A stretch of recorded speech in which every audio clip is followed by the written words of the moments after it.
इस मॉडल में क्रय मूल्य दिया जाता है जिसको कास्ट प्राइस करते हैं, और जो प्रॉफिट यानी कि लाभ होता है क्रय मूल्य के प्रतिशत के बराबर हो जाता है।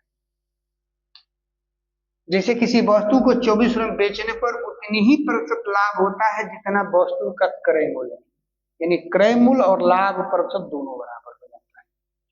यदि हम इस मॉडल को क्रय मूल्य को मान ले हम x, तो लाभ प्रतिशत भी x होगा। उस हिसाब से अगर हम करें तो विक्रय मूल्य हमारी जो होगी यानी कि लाभ x प्लस x का x%, या इसको हम हल करेंगे तो x प्लस x² 500 बराबर आना चाहिए हमारी कितना 24। अब इसमें बारीकी से अगर देखा जाएगा तो ये हम हल करेंगे तो द्विघात समीकरण बनने जा रहा है, इसलिए और ये डिफिकल्ट होगा। इसे हम ये चाहेंगे कि देखिए यहाँ पर दिया गया है 24, इससे सबसे सुटेबल है कि आप ऑप्शन का प्रयोग करें, और ऑप्शन में ये ध्यान रहे देखिए यहाँ पर 24 यानी कि 24 आया है, अर्थात हर हालत में या तो वो 10 होगा, ना तो वो 20 होगी, ना तो वो 30 होगी, ना तो वो 40 होगा, ना तो वो 50 होगा, ना तो वो 60 होगा, ना तो 70, ना तो 80, ना तो 90, इन्हीं में से कोई होगा। अब 24 है तो 10 ही में से या तो 20 होगा, जिसे इस्तेमाल करे जाए। और जरा हम बारीकी से सबको देख लिया जाए, जिसे हम 10 का इस्तेमाल करते हैं। देखिए रिजल्ट कितना आता है 10 प्लस 10 गुणे 10 बटा 100, ये हम कटाएंगे अर्थात 11 यानी कि 10 नहीं है। 20 का जरा इस्तेमाल कर जाए 20 गुणे 20 बटा 100, ये 0 कटा दें 20 यानी कि 24, यानी कि क्रय मूल्य कितना होना चाहिए 20, लाभ प्रतिशत कितना होना चाहिए 20। जरा 30 को इस्तेमाल करके देख लिया जाए, 30 प्लस 30 बटा 100, ये हम कराएंगे तो 9 39। किसी वस्तु को 24 रुपये बेचने पर अगर हम 11 दिए होते तो 10 आता, 24 दिए हैं तो 20 आएगा। अगर यहीं पर हम 39 भी प्रयोग करते हैं तो 30 आता। अगला भी देख लिया जाए, 40 का इस्तेमाल करते हैं तो 40 गुणे 40 बटा 100, 40 अच्छा 4 के 16 अर्थात कितना हो गया 56। 50 का भी इस्तेमाल करके देख लें, कई सवाल आपका कंप्लीट हो जाएगा, आराम से देख लें। 50 और 5 5 25 यानी अर्थात 75। कोई भी सवाल इसमें से हम इस्तेमाल करके, जब ये पॉइंट नहीं है तो कोई ना कोई अंकी वाला 4 वो ऑप्शन है, अगर थोड़ा सा बुद्धि लगे तो आप कर सकते हैं।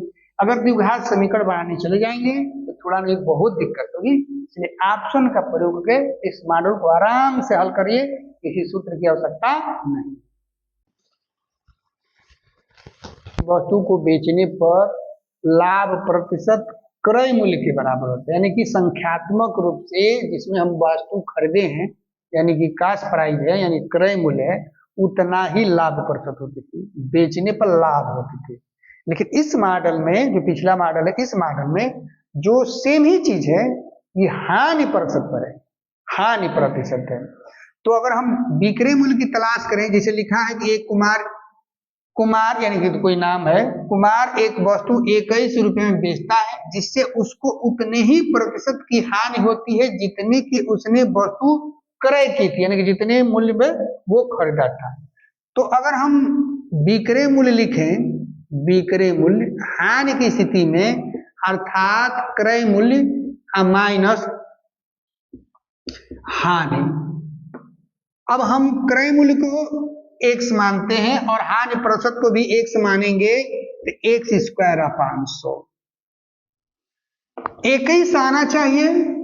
अब इसमें ध्यान देना है कि 21 किससे आएगा, तो पिछले मॉडल में ही बताए थे कि आप ऑप्शन के प्रयोग करके कर दीजिए, नहीं तो आप यहाँ पर हम 21 करते और द्विघात समीकरण बनाने चलेंगे। द्विघात समीकरण बनाने में हर लड़का सफल नहीं है और टाइम भी लेगी। इसमें आपका 2 ही आंसर होगा, या तो होगा 10, ना तो 20, ना तो 30, यानी कि जो 0 रहेगी, क्लियर बात है। आइए सभी नंबरों को जरा चेक कर लिया जाए, सभी नंबर जो है जैसे 10 का हम चेक करते हैं, ध्यान रहे अगर हम 10 पर फॉलो करती है तो उसमें से 100 से घटाएंगे तो वो भी फॉलो करिए, 10 अथवा 90, 20 अथवा 80, 30 अथवा 70, दोनों में से कोई ना कोई फॉलो। जैसे अभी हम करें 10 का इस्तेमाल करें तो 10 माइनस 10 का स्क्वायर हो गया 100 बराबर हो गया 9, यानी कि ये फॉलो नहीं करेगी। फिर देखा जाए 100 में से 10 घटाते हैं तो 90, ये किया जाता है 90 गुणे 90 अब बाटा 100, इसको हम कटाएंगे तो 9 81, 81 में से 90 गया 9। फिर 20 का इस्तेमाल करें, 20 माइनस 20 गुणे 20 अब बाटा 100, यानी कि 20 में से 4 जाएगा कितना आ जाएगा 16। फिर 80 का इस्तेमाल कर ले हम, 80 गुणे 80 अब बाटा 100, यानी कि 80 हमें 64 गया यानी कि 16, ये भी आ गया। फिर हम 30 का इस्तेमाल कर लें, 30 का इस्तेमाल करें, 30 माइनस 30 गुणे 30 अब बाटा 100, यानी कि 30 में से 9 गया कितना 21, यानी कौन सा नियम ये फॉलो कर रही है 30।